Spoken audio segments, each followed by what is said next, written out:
Perseguidos, pero no olvidados.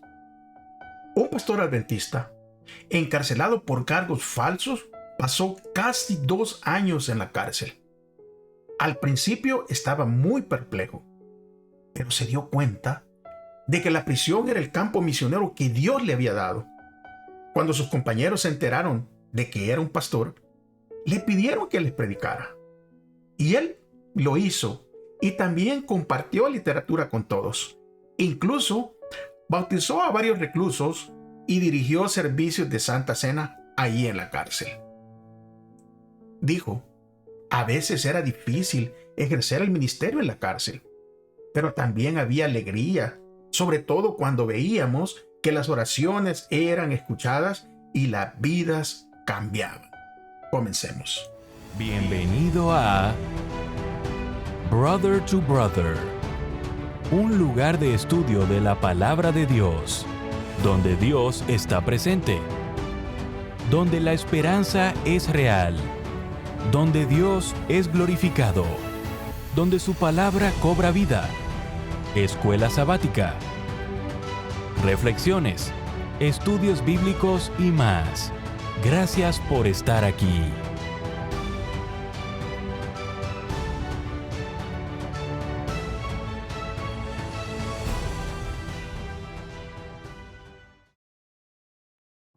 Muy bienvenidos a su programa Brother to Brother. Les saluda como siempre su amigo, su hermano Gerson Anaya, comenzando un nuevo trimestre y también comenzando un nuevo año. El título para este trimestre será Uniendo el cielo y la tierra. Ese será el título general para este trimestre, pero esta semana el título va Perseguidos, pero no olvidados. Así que ya saben, mis amigos, mis hermanos, si no ha obtenido su librito, ese librito que va a ver en la esquinita, lo puede obtener en línea o lo puede también pedir a las diferentes plataformas de la Iglesia Adventista. Entonces, vamos por favor, a orar. No se olviden de que siempre es necesario que tengan su Biblia, que tengan algo con que tomar notas y que, por supuesto, ¿verdad?, tengan el libro de estudio para seguir los temas. Vamos entonces a poder orar todos juntos para pedir la dirección de nuestro Señor a través del Espíritu Santo. Acompáñenme, por favor. Querido Dios, una vez más, damos gracias, Señor, porque podemos ver su misericordia y su amor a través del cuidado con nosotros todo este año que ha concluido. Pero también le damos gracias por un nuevo año que ha comenzado. Gracias por estos estudios, Señor, que usted nos permite tener semana a semana. Le ruego, Señor, que por favor nos dé la sabiduría para poder entender, para poder retener y aplicar cada una de estas enseñanzas a nuestra vida. Acompaña a mis amigos, mis hermanos, a través de esta plataforma que se estarán uniendo en diferentes horas, que usted también, Señor, pueda iluminar sus mentes. Se lo ruego, se lo pido en el nombre de Jesús. Amén. Muy bien, como les dije, hermanos, el título Perseguidos pero no olvidados, y estaremos estudiando prácticamente el libro de Filipenses y el libro de Colosenses que Pablo escribió, y los escribió desde la cárcel. De hecho, en la misma Filipos, después de que Pablo y Silas fueron acusados injustamente, el carcelero les ató los pies con un cepo, ¿verdad? Los encadenó. Y a medianoche ellos, allí encadenados, allí en la cárcel, oraban y cantaban himnos a Dios, y los presos que estaban allí escuchaban esos cantos de acuerdo con el libro de Hechos, capítulo 16, versículo 25. Bueno, verdaderamente estos hermanos, estos cristianos sabían regocijarse siempre. Es por eso que esta semana vamos a analizar las circunstancias que enfrentó Pablo.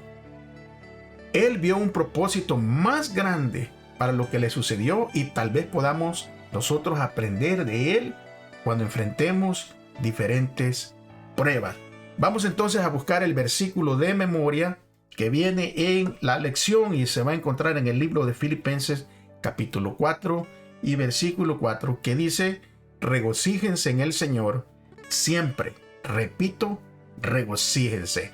Con este versículo en mente, vamos a poder comenzar el estudio y vamos a ir de entrada ya a el día domingo, mis amigos, en su lección de estudio el día domingo, y el título es Pablo, el prisionero de Jesucristo.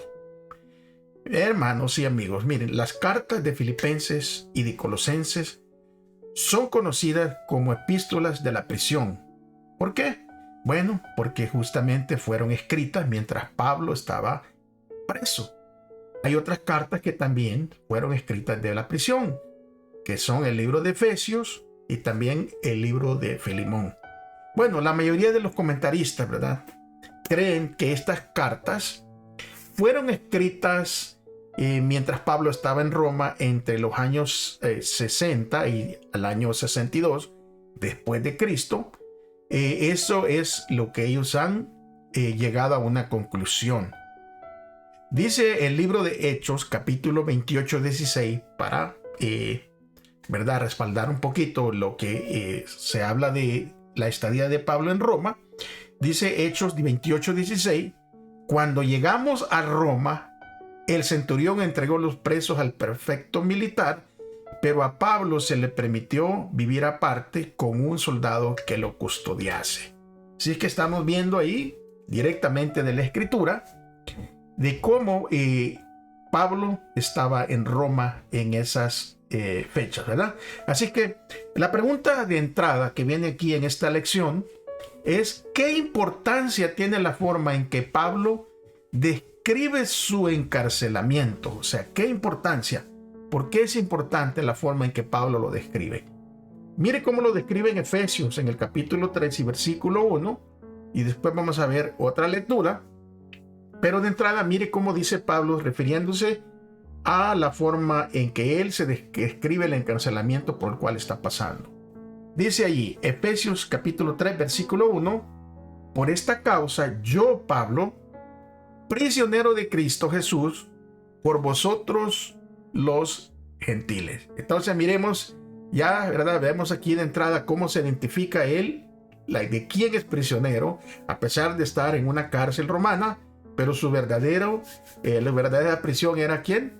Cristo Jesús. Efesios capítulo 3 lo dice de esa manera, pero también el libro de Filemón, en el capítulo 1, dice de la siguiente manera: Pablo, prisionero de Jesucristo, y el hermano de Timoteo, al amado Filemón, colaborador nuestro.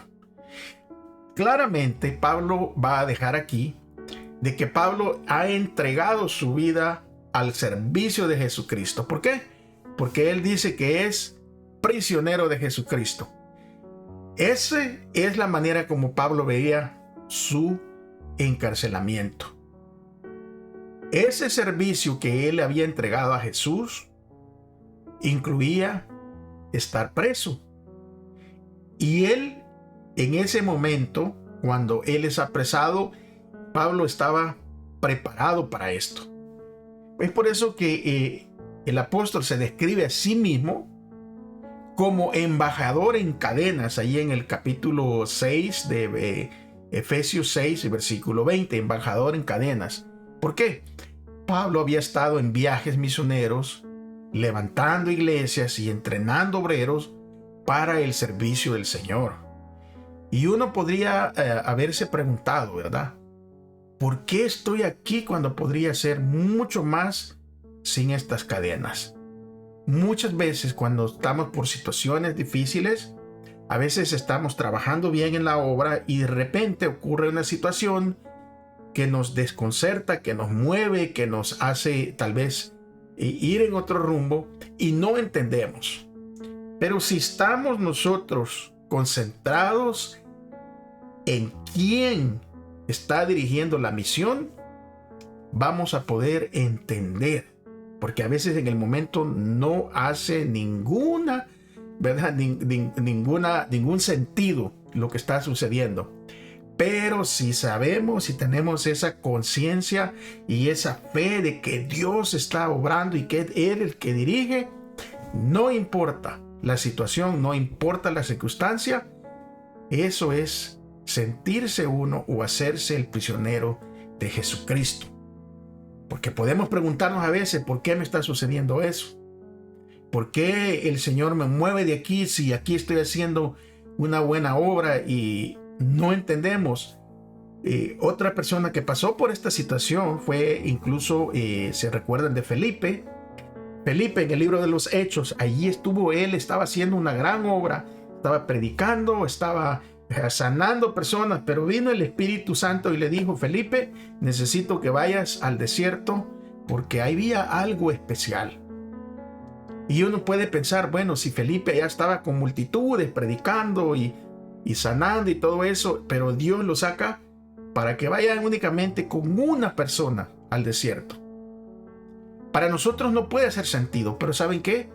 Para Dios sí, porque para Dios era importante ese eunuco, ese que había ido a buscar la verdad y nadie le había podido explicar. Y entonces era necesario, ¿verdad?, de que Felipe fuera para allá. Bueno, lo mismo pasa con el apóstol Pablo. Mire, Pablo también él había sido encarcelado, fue encarcelado después, cuando escribió segunda de Timoteo, que allí se considera esta epístola, ¿verdad?, de Timoteo, una epístola pastoral. También allí Pablo le escribe, está escribiendo, ¿verdad?, desde la cárcel. Así que al menos lo que nosotros conocemos hasta ahora en el Nuevo Testamento, 5 libros del Nuevo Testamento fueron escritos mientras Pablo se encontraba en prisión. En ninguna de las epístolas, ¿verdad?, de la prisión de Pablo menciona exactamente él dónde estuvo encarcelado. Claro que hay algunos que han sugerido, ¿verdad?, que estuvo posiblemente esto fue en Efeso o Cesarea, pero no hay evidencia bíblica de que Pablo haya estado privado de libertad ni en Efeso. Cesarea pareciera más probable, excepto de que el hecho que no hay ningún registro de ninguna amenaza evidente a la vida de Pablo en esa ciudad. Sin embargo, sí hay una amenaza, ¿verdad?, existente cuando escribió Filipenses.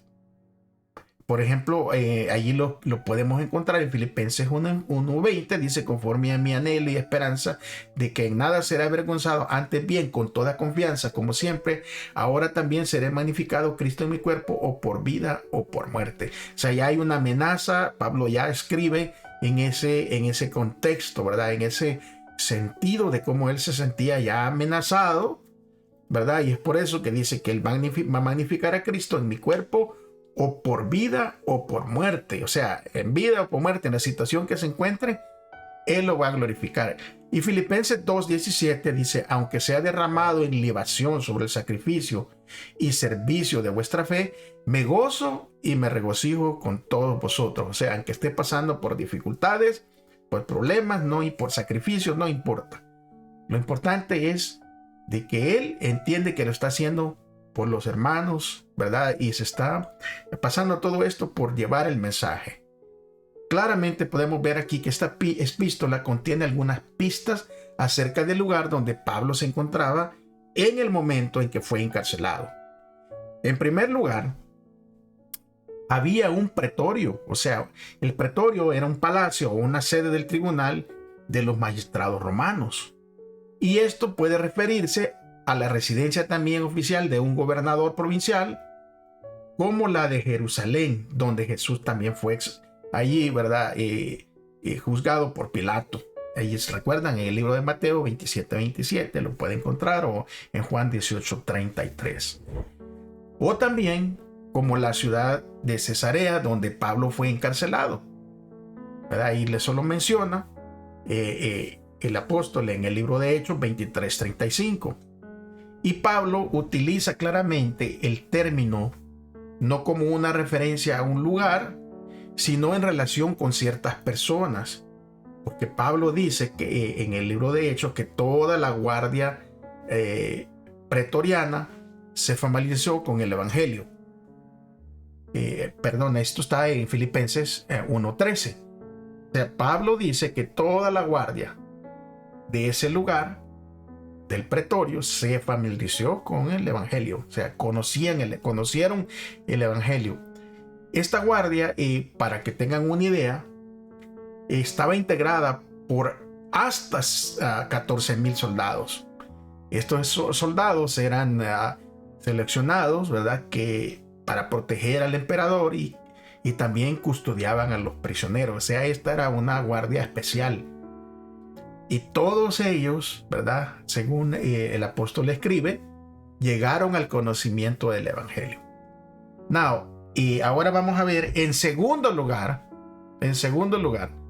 Pablo también envía saludos de los creyentes de la casa de César, ahí en Filipenses 4:22.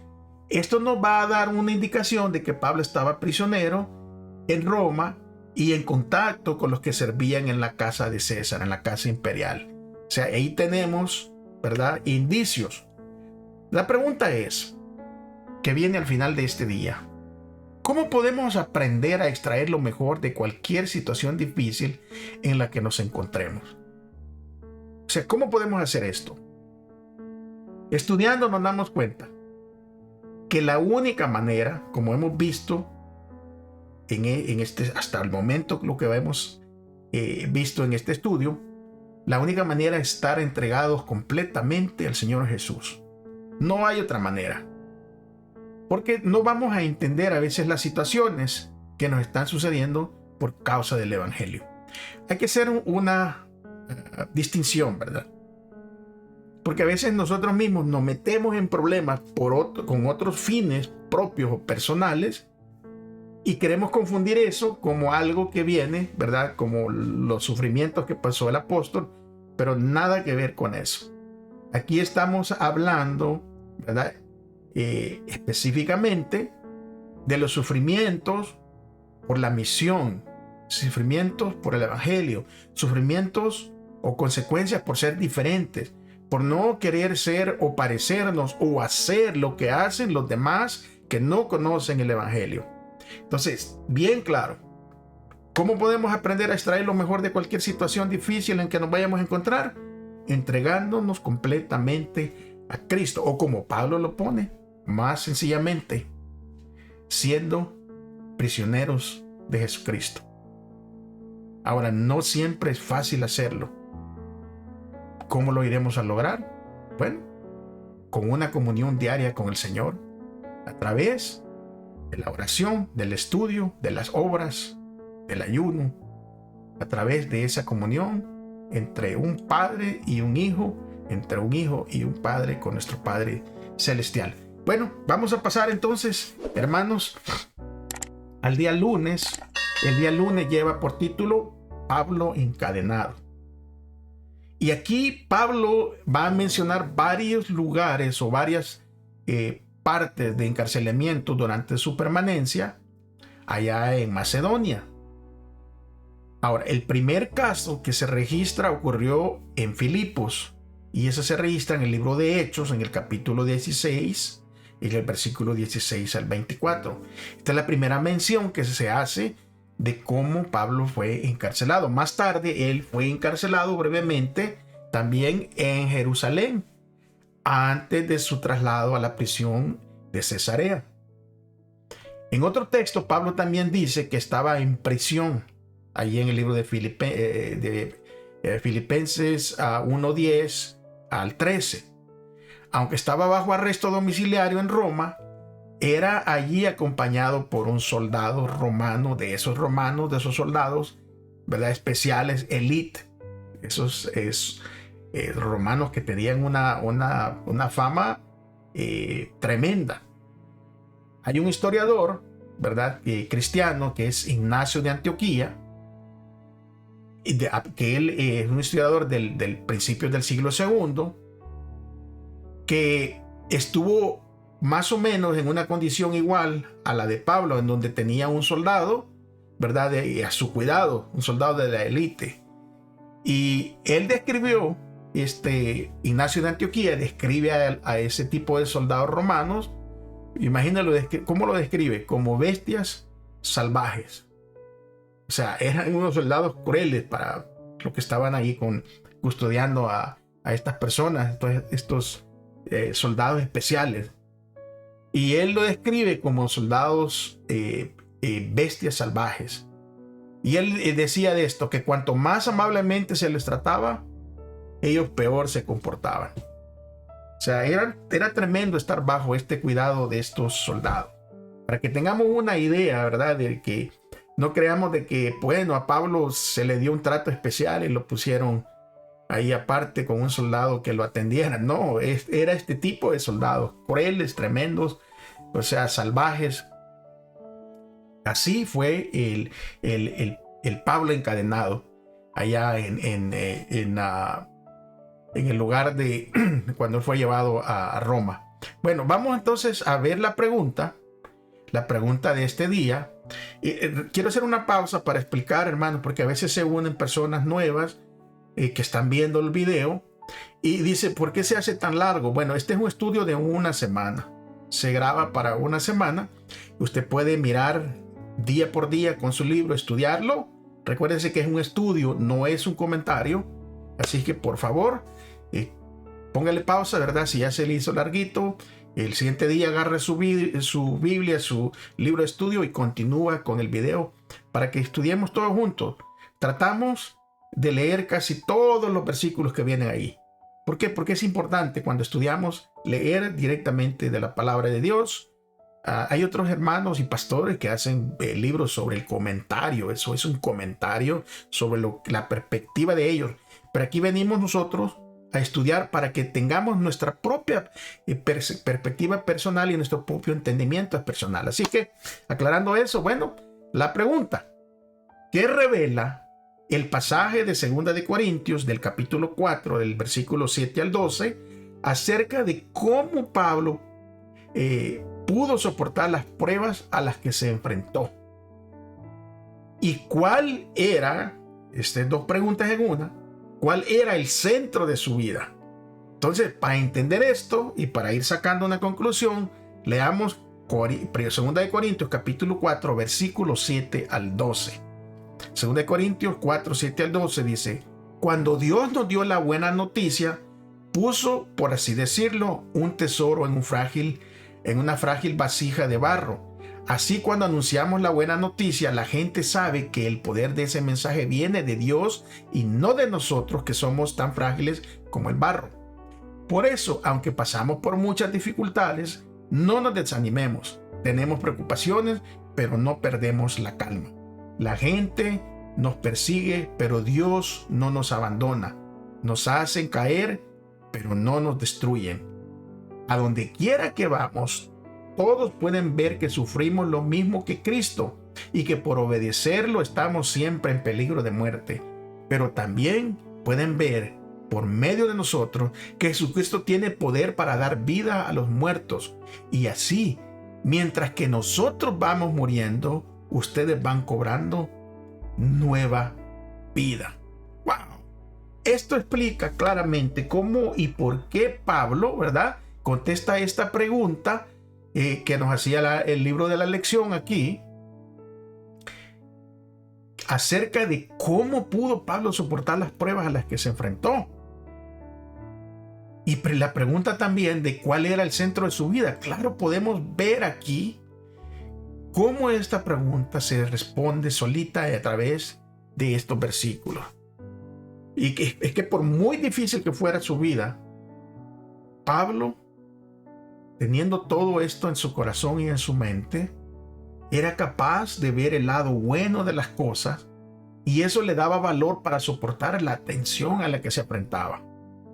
A pesar de que Satanás, porque Satanás es el que está detrás de todas las acechanzas, de todas las flechas que manda, de todos los peligros, de todo eso, está Satanás. Y si no, lea el libro de Efesios capítulo 6 del versículo 10 en adelante, y usted se va a ver cómo son las luchas. No es contra sangre, ¿verdad?, sino ni carne, sino contra potestades. Es por eso que, a pesar de que Satanás lo hacía objeto de sus más feroces ataques, Pablo sabía que no estaba desamparado. Y esa actitud es la que tenemos que tomar nosotros. Cuando estemos siendo atacados por situaciones, por circunstancias, e incluso a veces por mismos hermanos, por misma familia, por mismos amigos, porque nosotros le estamos sirviendo al Señor. Tenemos que entender que es Satanás el que está detrás de todo eso, pero también tenemos que saber, al igual que Pablo lo sabía, de que no estamos desamparados, que hay un Dios que pelea por nosotros. Ahora, la pregunta que viene más adelante en medio de esta lección es: ¿de qué recursos espirituales disponía Pablo para afrontar todas esas dificultades? ¿Y qué recursos espirituales también están disponibles para nosotros para enfrentar las dificultades? Leamos 2 Corintios capítulo 6, versículo 3 al 7. Y dice: no queremos que nadie critique nuestro trabajo. Por eso tratamos de no dar mal ejemplo. En todo lo que hacemos demostramos que somos servidores de Dios y todo lo soportamos con paciencia. Hemos sufrido y tenido muchos problemas y necesidades. Nos han dado latigazos, nos han puesto en la cárcel, en medio de gran alboroto, nos han maltratado. Hemos trabajado mucho. Algunas veces no hemos dormido ni comido. A pesar de todo eso, oiga bien, nuestra conducta ha sido impecable. Conocemos la verdad, somos pacientes y amables. El Espíritu Santo está en nuestras vidas y amamos de verdad. Con el poder que Dios nos da, anunciamos el mensaje verdadero. Cuando tenemos dificultades, las enfrentamos y nos defendemos haciendo y diciendo siempre lo que es correcto. Ay, ay, ay, qué armas tiene Pablo aquí, ¿verdad? Que está mencionando, y armas que están disponibles para nosotros también. Y la arma más poderosa que está a nuestro alcance es el Espíritu Santo. Pero el Espíritu Santo tiene que estar en nuestras vidas. Porque cuando tendremos el Espíritu Santo, entonces tendremos el poder de Dios, ¿verdad? Y entonces cuando tengamos el poder de Dios podremos llevar el mensaje verdadero a todo lugar. Y cuando nos enfrentemos a algunas dificultades, podremos defendernos diciendo, como escrito está, siempre haciendo lo correcto y diciendo lo correcto. Muchas veces, a veces seguidamente podemos caer en la tentación de mirar nuestras circunstancias, de mirar nuestras debilidades o de concentrarnos en nuestros fracasos pasados, y entonces nos vamos a desanimar. En momentos difíciles como esos, necesitamos recordar los numerosos recursos que Dios ha provisto para nuestro éxito en la lucha en contra del mal. Y uno de los recursos más importantes, ¿verdad?, que también está a nuestro alcance, es la Escritura misma, la palabra de Dios, la palabra de verdad, porque en ella podemos nosotros aprender de los errores de otros, y como estas personas obtuvieron también la victoria, nosotros podemos darnos cuenta claramente. Si ellos tuvieron en victoria, nosotros también podemos tener en victoria, y vamos a ver de la manera como lo hicieron, y eso lo podemos leer y aprender a través de la Escritura. Además, como ya les había mencionado, tenemos el Espíritu Santo. El Espíritu Santo hace eficaz lo que ha sido realizado por nuestro Señor Jesucristo. Y por medio del Espíritu Santo es que nuestro corazón es purificado. Entonces el creyente llega a ser partícipe de la naturaleza divina a través del Espíritu Santo. Y Cristo ha dado su Espíritu como poder divino para vencer todas las tendencias hacia el mal que fueron, ¿verdad?, heredadas y cultivadas para imprimir su propio carácter en su iglesia. O sea, todas las cosas malas, Cristo nos da el poder a través del Espíritu Santo para vencer todas esas malas tendencias y así poder tener un carácter, ¿verdad?, propio de Cristo en la iglesia. Y la pregunta del final de este día es: ¿cómo podemos presentarnos siempre en todo como ministros de Dios? ¿Cómo podemos hacerlo? ¿Y qué significa esto? de presentarnos como ministros de Dios? Bueno, cuando llegamos a esta respuesta, ya hemos obtenido, ¿verdad? Cuando llegamos a esta pregunta, perdón, ya hemos obtenido la respuesta a través de este estudio. Y podemos ver claramente con un estudio de la palabra, dejando que el Espíritu Santo viva en nosotros. Vamos entonces a pasar y vamos a ver a Pablo en Filipos, porque durante este viaje de Pablo en Filipos, y es por cierto que todos los viajes de Pablo no fueron tours, no fueron vacaciones, no fueron, bueno, quiero conocer tal país ni nada. Todos los viajes que Pablo hace son viajes misioneros.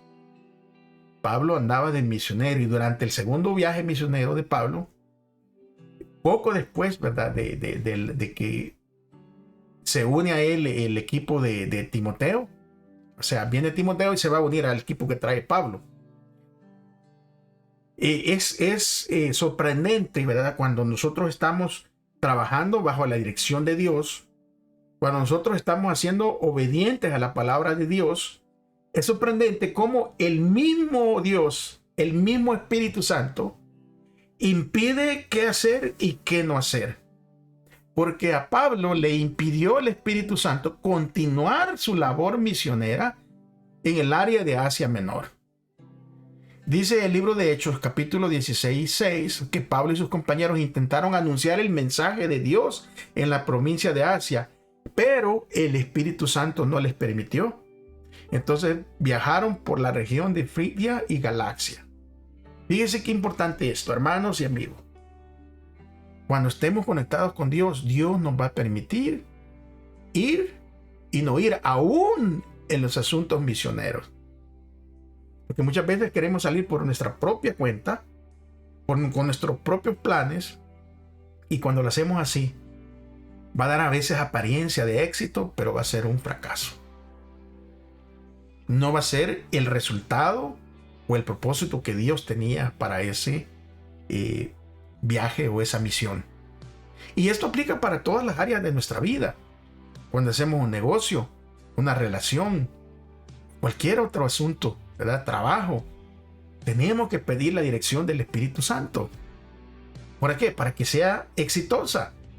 Porque es Hechos 16, 6 va a decir también que Pablo tuvo una visión, ¿verdad?, de noche, y vio un hombre de la región de Macedonia que le rogaba. El hombre le decía esto en esa visión que está teniendo Pablo de noche. Le decía en la visión: por favor, venga usted a Macedonia, ayúdenos. Mire, esta es la visión que tuvo Pablo en Hechos 16, 6. Así que inmediatamente que recibe esta misión, Pablo entendía, tenía una comprensión completa cuando Dios le indicaba qué hacer, qué no hacer. Detente, alto, un momento, no sigas, regrésate. Pablo entendía todo eso. Así que él mira esta visión, tiene la visión de noche de alguien que estaba pidiendo ayuda en Macedonia, ¿verdad? Y entonces Pablo inmediatamente se va al puerto, a donde estaba allí más cerca, y desde allí sale en un barco hacia Macedonia, desde Troas a través del mar Egeo hasta Neópolis, en el continente europeo. Pero en lugar de predicar allí, Pablo, Silas, Timoteo y Lucas, que está en el equipo misionero que iba, ¿verdad?, porque ahí se habían unido todos allí en Troas. Entonces ya iba el equipo iba completo ahorita.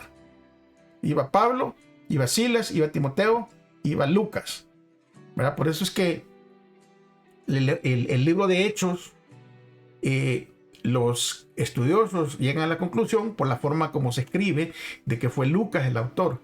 Y si miramos aquí, ¿verdad?, va en el equipo.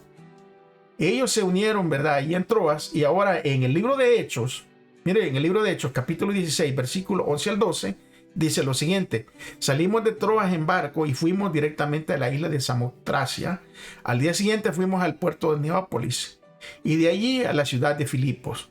Esta era la ciudad más importante de la región de Macedonia y también una colonia de Roma. En Filipos nos quedamos durante algunos días. O sea, allí se quedó Pablo unos días en una actividad evangelizadora. Pablo siempre, mire, Pablo no se dejaba ir así nomás. Pablo tenía una estrategia. Pero es que en las cosas de Dios, la misión de Dios, si Dios nos dice, vayan para allá, hagan aquí, hagan allá, pero también tenemos, con los dones que Dios nos ha dado, con las habilidades que Dios nos ha dado, con la sabiduría que Dios nos ha dado, hacer una estrategia. Y Pablo siempre tenía una estrategia. ¿Por qué? Porque Filipos era la principal ciudad de la provincia de Macedonia, de donde había venido aquel pedido de auxilio. De hecho, era una de las más honradas del Imperio Romano. Incluso se les había dado un estatus, ¿verdad?, a esta ciudad. Era de Lux Italicum. ¿Qué quiere decir esto, verdad? Yo lo tuve que traducir aquí en la lección. Ahí viene un derecho italiano. O sea, ese era un título, uno de los títulos más honrosos que se le podía otorgar a una ciudad. O sea, un título como, por ejemplo, para darles un ejemplo, aquí en Estados Unidos, a California se conoce como The Golden State, el estado dorado. ¿Por qué? Porque es un estado donde, bueno, había mucha oportunidad de oro en aquellos tiempos, y ahora mucha oportunidad de negocio. Entonces se le conoce como el estado dorado. Pero aquí oficialmente Roma le había dado a esta ciudad el título de derecho italiano. O sea, esto se le otorgaba únicamente a ciertas ciudades y tenía sus beneficios. Los ciudadanos tenían los mismos privilegios de una ciudad situada en Italia. Y esto incluía, ¿verdad?, la exención de los impuestos sobre bienes de inmuebles y del impuesto sobre la renta de capitación que pagaban los ciudadanos romanos, poseedores de cierto capital. O sea, tenía sus privilegios. Entonces, Pablo, que recuérdense que Pablo también, ¿verdad?, era un ciudadano romano. Pablo, esta era su estrategia, o sea, planeó bien.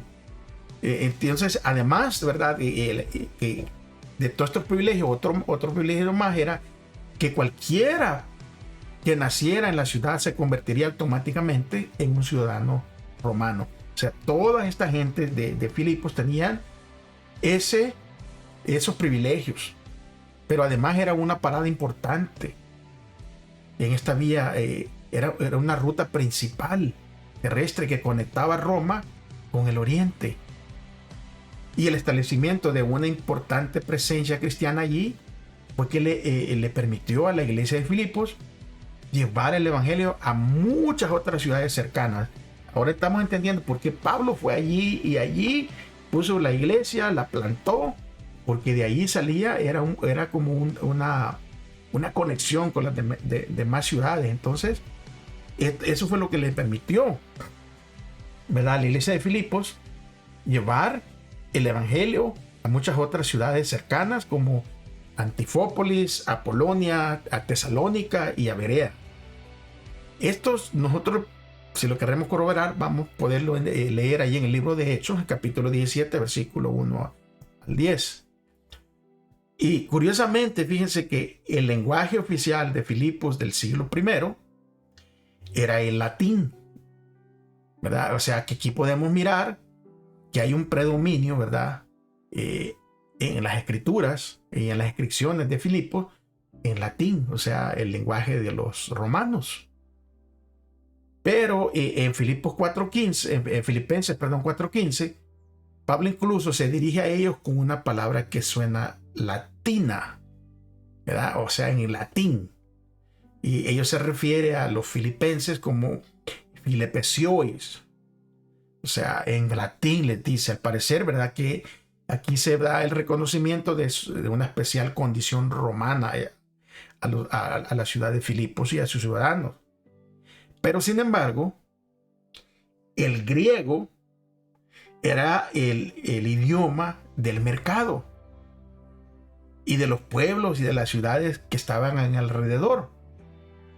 Y así también como también fue el idioma, el lenguaje que se utilizó para la difusión del evangelio, el griego.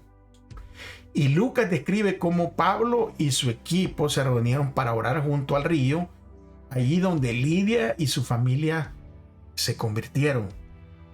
Dice el libro de Hechos, el capítulo 16, versículo 13 al 15. Dice: un sábado fuimos a la orilla del río, en las afueras de la ciudad. Pensábamos que por allí se reunían los judíos para orar. Al llegar nos sentamos y hablamos con las mujeres que se reunían en el lugar. Una de las que nos escuchaba se llamaba Lidia, una mujer que honraba a Dios.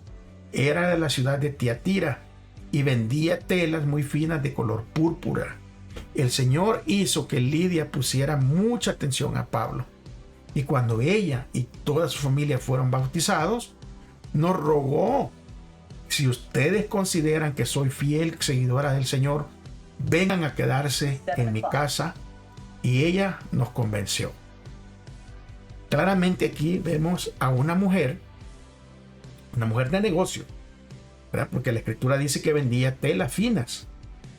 Y es posible, ¿verdad?, viendo en el contexto en el que ella les dice: bueno, si ustedes me consideran que soy una de ustedes, pues vengan a mi casa.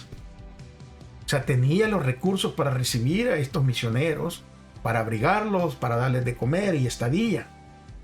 Entonces, como era una mujer de negocio, es posible que haya sido una, ¿verdad?, persona principal que haya apoyado financieramente el ministerio de Pablo ahí en Filipos. Porque el tiempo que Pablo y Silas pasaron allí en la cárcel condujo a la conversión de toda otra familia también. Acuérdense que Pablo allí es encarcelado y otra familia también es alcanzada por el evangelio. ¿Quién era esta familia? Bueno, la familia del carcelero.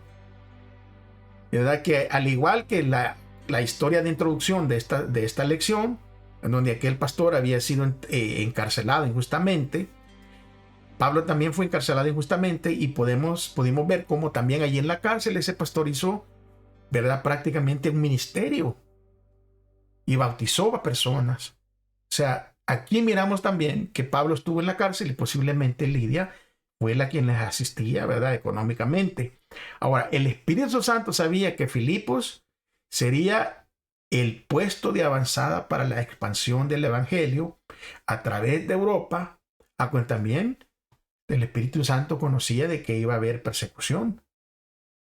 Ahora, por muy mala que sea la persecución, puede en determinadas circunstancias permitir que el evangelio llegue a personas que de otro modo no podrían ser alcanzadas.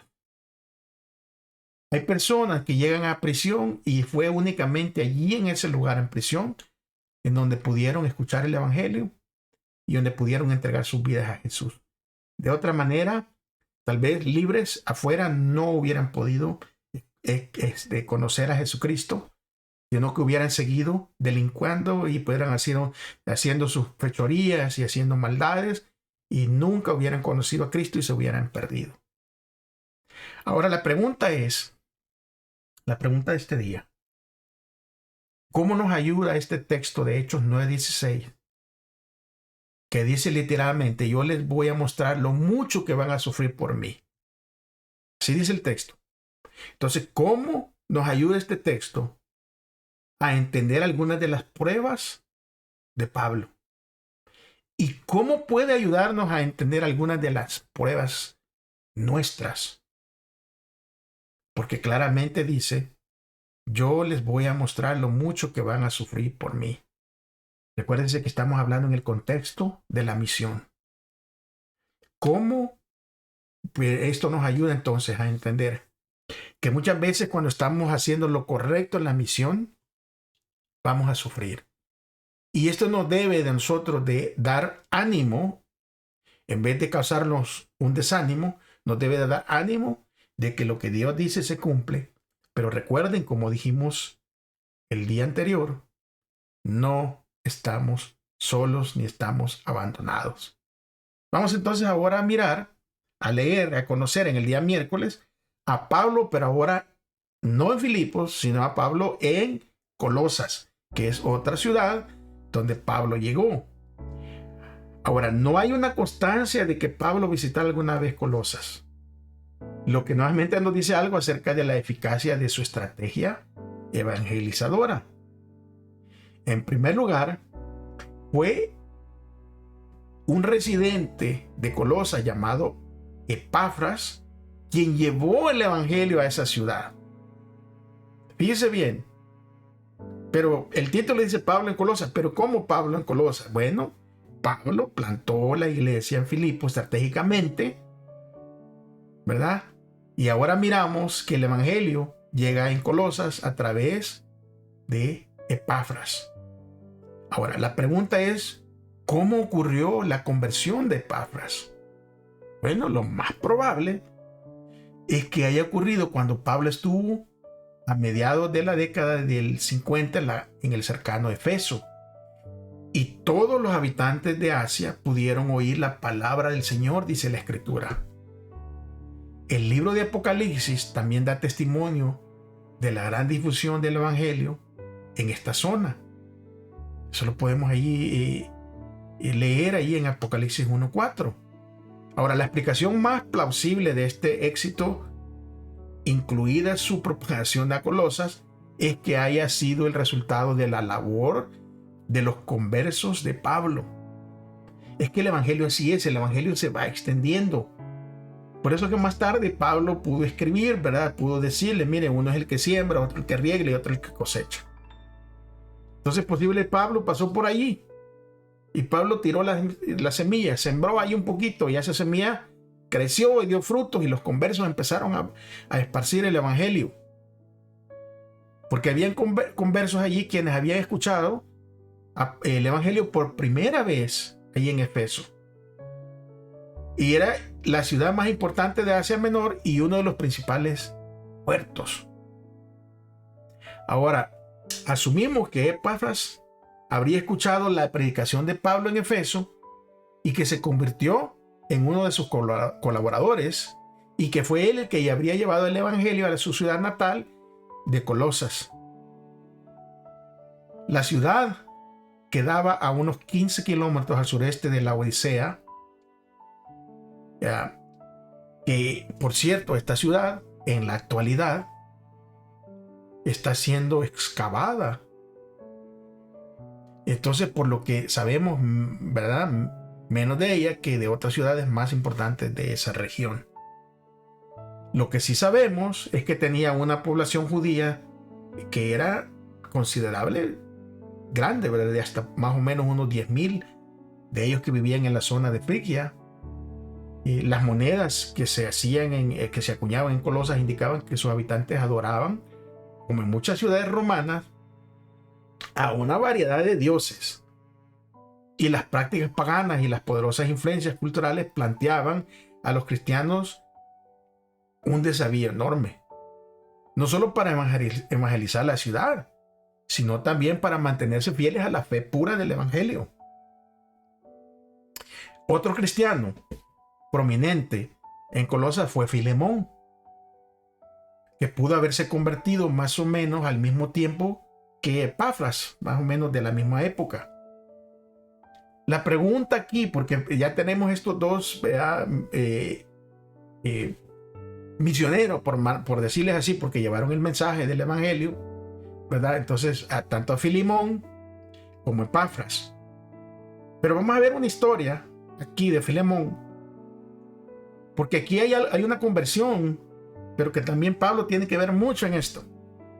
Y la pregunta que viene en este estudio dice, ¿qué recomendó Pablo a Filemón respecto de Onésimo? Y aquí vamos a leer en el libro de Filemón, que es un solo capítulo, capítulo 1 y el versículo 15 al 16 dice, hablándole Pablo, escribiéndole a Filemón acerca de Onésimo. Tal vez, dice, Onésimo se alejó de ti por algún tiempo para que ahora sea tuyo para siempre. Solo que ahora ya no lo tendrás como un esclavo, sino como a un hermano muy querido, lo cual es mucho mejor. Yo lo quiero mucho, pero tú debes quererlo aún más. Quiérelo como a un miembro de la familia del Señor y no como a cualquier persona. Para que entremos en contexto, ¿qué es lo que había pasado aquí? Bueno, Onésimo era un esclavo que le había pertenecido, ¿verdad? Que su dueño era Filemón, que había escapado. Y la ley romana obligaba a aquellos que lo encontraran al fugitivo, ¿verdad? A la persona que había huido.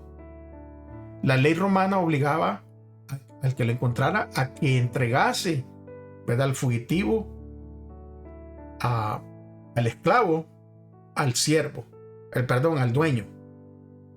Y aquí, aunque la ley romana obligaba a Pablo a devolver a Onésimo a Filemón, el apóstol Pablo va a apelar al corazón y a la conciencia de Filemón como compañero creyente, y lo insta a tratar a Onésimo como a un hermano y no como a un esclavo. O sea, Pablo va a interceder, ¿verdad?, por Onésimo, y le dice: mira, lee toda la historia, el libro de Filemón, esa carta que le manda a Pablo. Y Pablo le dice: oigan, este no es un esclavo nada más, hoy es un siervo de Cristo, es un hermano nuestro. Y tú como hijo de Dios, trátalo de esa manera. Trátalo especial, como un hermano y no como un esclavo. En este contexto, por mucho que nosotros, ¿verdad?, aborrezcamos la idea de la esclavitud en cualquiera de las formas, y tal vez hubiéramos querido que Pablo hubiera hablado en contra de la esclavitud, aquí en contra de esa práctica, recordemos que eran otros tiempos, eran otras sociedades, ¿verdad? Y miren, la Biblia, en todo el contexto de todo, y lo mismo sucede con este asunto de que en el Antiguo Testamento muchos de los patriarcas tenían varias esposas. Y la Biblia, claro, establece un principio de Génesis, ¿verdad? Un hombre y una mujer.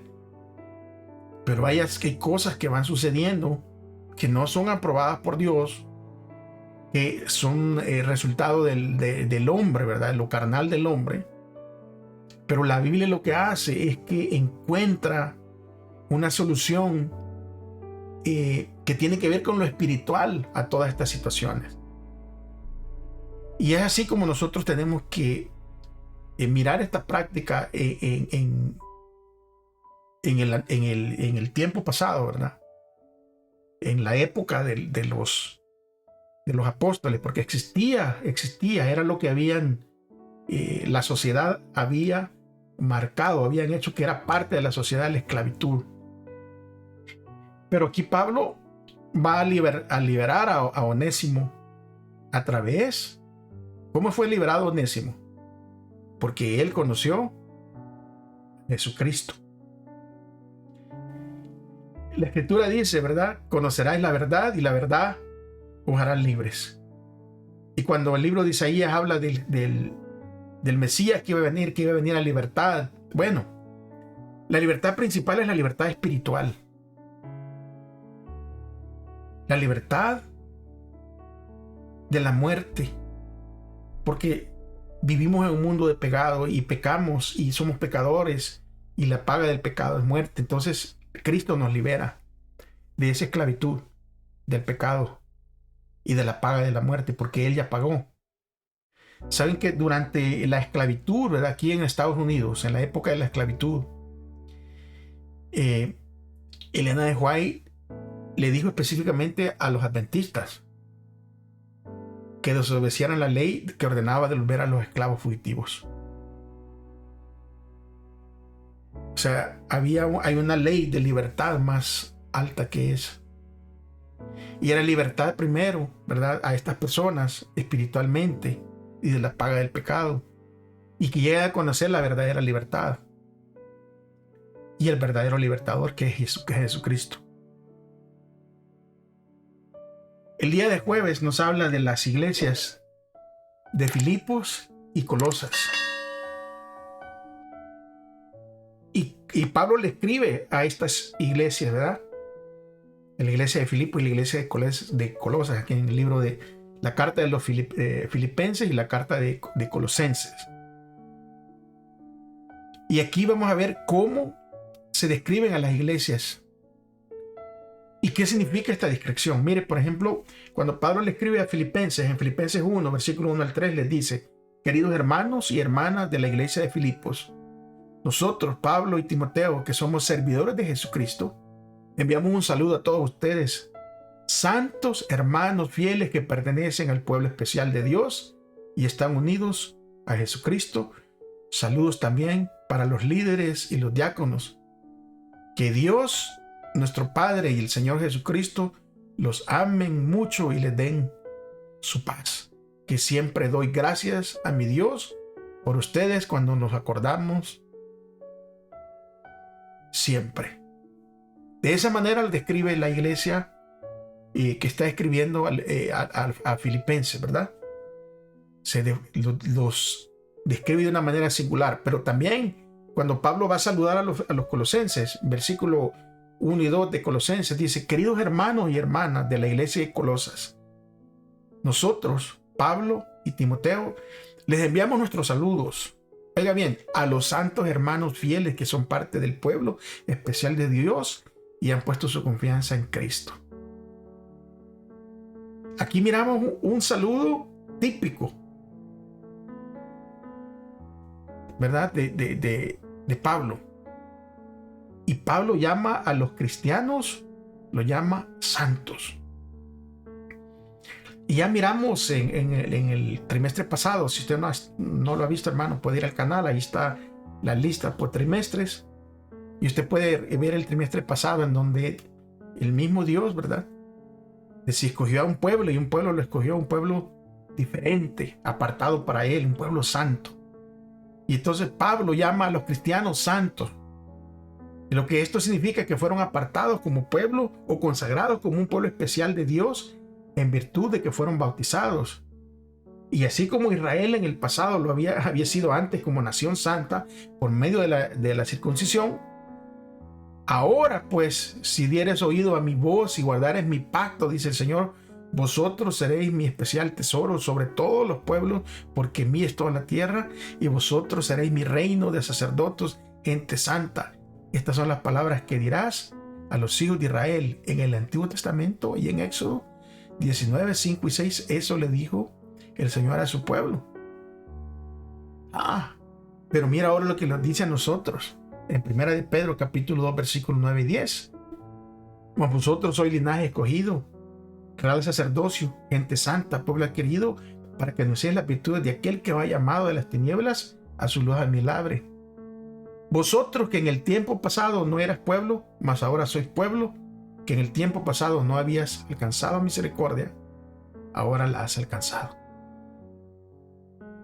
Aquí miramos claramente cómo se describe a las iglesias, ¿verdad?, de Filipos y Colosas. Y esto no tiene absolutamente nada que ver con la práctica de la iglesia romana de canonizar a las personas como santos. Nosotros no somos santos por lo que hacemos, ni por lo que somos, sino que somos santos por lo que Él ha hecho y por lo que Él es, porque es Dios el que nos escoge a nosotros y nos aparta. Y esa manera de apartarnos es lo que nos hace santos.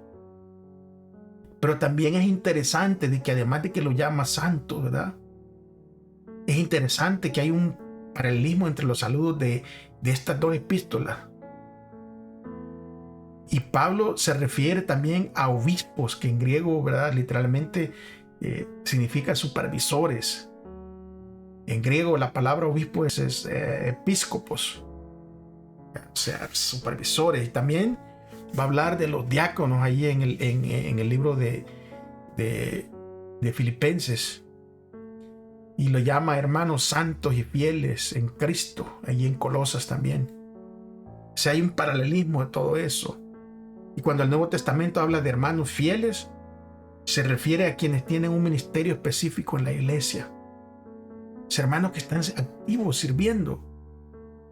Y que esa es la manera como se identifica a un hermano. Jesús identificó a sus hermanos. Dijo, mis hermanos y mi familia son los que hacen la voluntad de Dios. Y ahora hemos caído en un error. Ahora cualquier persona es un hermano. O sea, llega a la iglesia una vez, 2 veces y ya decimos que es un hermano. Aunque no esté haciendo la voluntad de Dios, aunque ande allí haciendo su vida, ¿verdad? Que la lleve de una vida contraria a lo que es un cristiano. Y esto nos va a ayudar a entender y a poder nosotros entender el significado de un hermano, hermanos fieles, personas activas que están al servicio de Dios en la misión. Y es por eso que Pablo parece que aquí se está dirigiendo no solo a los miembros, ¿verdad?, de ese grupo, de esa iglesia, de esas ciudades, sino también Pablo se está dirigiendo a los líderes. Y aquí da referencia a cargos descritos específicamente en otros lugares de la Biblia. Por ejemplo, en 1 Timoteo 3, 1 al 12 habla del obispado. En Tito habla de los ancianos. Y en el libro de los Hechos se habla de los diáconos, como ya también pudimos leer en Filipenses. Todo esto da testimonio de la existencia ¿de qué? De que hay una organización de la iglesia. Aún en su temprana edad, en su temprano surgimiento, ya empezaba a haber una organización, organizar los diferentes ministerios,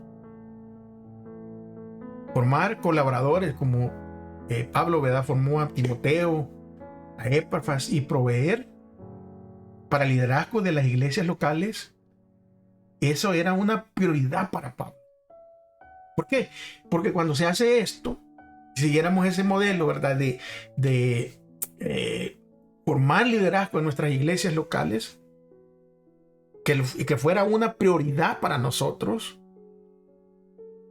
porque esto nos va a permitir extender el alcance evangelizador, que fue lo que a Pablo le sucedió. Y por eso que tenemos que cambiar, hermanos, amigos, hermanos, por favor, tenemos que cambiar.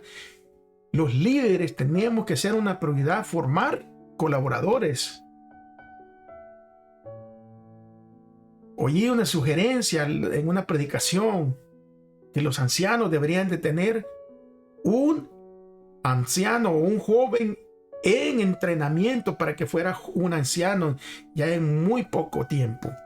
En todas las áreas de la iglesia debe de haber alguien que se está preparando para ya sea tomar nuestro lugar si nosotros tenemos que ir o ya no estamos, o para que vaya y sea un evangelista y pueda servir en otro lugar, y así se va a poder expandir el evangelio. Porque aquí Pablo tiene un enfoque, y es un enfoque de estrategia, tanto para evangelización como para la retención. ¿Por qué? Porque la retención va a suceder cuando a las personas se les dé y se les prepare y se les dé, ¿verdad?, una responsabilidad de evangelización y de servicio en la iglesia. Pero tiene primero que haber preparación. Es que a veces todo lo hacemos, como les dijera, hermanos, a veces lo hacemos a la manera humana. Les digo, llega una persona 2 veces a la iglesia, es un hermano. Llega una persona y se bautiza y ya lo queremos hacerle el director de tal departamento. No funciona así, tiene que haber. Estamos mirando cómo Pablo organiza y cómo Pablo... o sea, la enseñanza está aquí en la Escritura de cómo hacer las cosas. Mire, nuestros pioneros adventistas, los que comenzaron la obra, siguieron el modelo neotestamentario de organización eclesiástica. Y así muestran muchos artículos que están escritos en una revista que se llama el Review Herald de la década de 1850. Jaime White, que es uno de los, ¿verdad?, pioneros, él dijo: el orden divino del Nuevo Testamento es suficiente para organizar la iglesia de Cristo. Si se necesitara más, habría sido provisto por la inspiración. Esa se escribió en el año 1853. O sea, ¿a dónde está la instrucción para la organización de la iglesia? En la Escritura. El orden divino del Nuevo Testamento es suficiente para organizar la iglesia de Cristo. Entonces, como iglesia, tenemos que nosotros ir a la Escritura y ver cómo la iglesia hacía para diferentes actividades, reuniones, eventos, todo lo que tiene que ver con los asuntos eclesiásticos de la iglesia. Tenemos que ir a la raíz, al principio, porque ahora estamos haciendo cosas que no tienen nada que ver con el funcionamiento de la iglesia. Hacemos eventos que no tienen absolutamente nada que ver. Tenemos que ir al principio. Y mucho antes